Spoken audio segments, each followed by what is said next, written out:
ওঙ্কার বাংলায় সঙ্গে রয়েছে আমি শিল্পা। এই মুহূর্তের খবর হলো, কসবার ল কলেজের পর আইআইএম জোকা হোস্টেলেই মনোবিদকে ধর্ষণের অভিযোগ, গ্রেফতার কর্ণাটকের ছাত্র। পিৎজা জল খাইয়ে বেহুশ করে নির্যাতন, বাধা দিলে মারধরের অভিযোগ। আইআইএম জোকার ক্যাম্পাসের সব সিসিটিভি ফুটেজ তলব পুলিশের।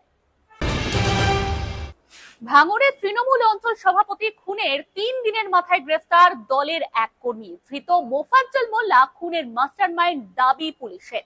পুলিশ সূত্রে খবর, এলাকা দখলকে কেন্দ্র করে দুজনের বিবাদ, আর্থিক লেনদেন সংক্রান্ত গন্ডগোলের জেরেই এই খুন হতে পারে বলে মনে করছে পুলিশ। ভাঙড় ইংরেজ বাজারের পর এবার সাঁইথিয়ায় খুন হলেন তৃণমূল নেতা।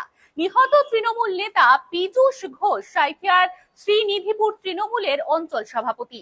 পয়েন্ট ব্ল্যাঙ্ক রেঞ্জ থেকে গুলি করে খুনের অভিযোগ। বাড়ি থেকে 1 কিলোমিটার দূরে রাস্তা থেকে দেহ উদ্ধার হয়েছে। দেহের পাশে দাঁড় করানো ছিল বাইক। রাস্তায় বাইক থামিয়ে পিছন থেকে মাথায় গুলি করে খুনের অভিযোগ।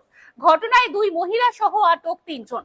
এরকমই আরো গুরুত্বপূর্ণ খবরের আপডেটের জন্য অবশ্যই চোখ রাখুন ওঙ্কার বাংলা ডিজিটালে।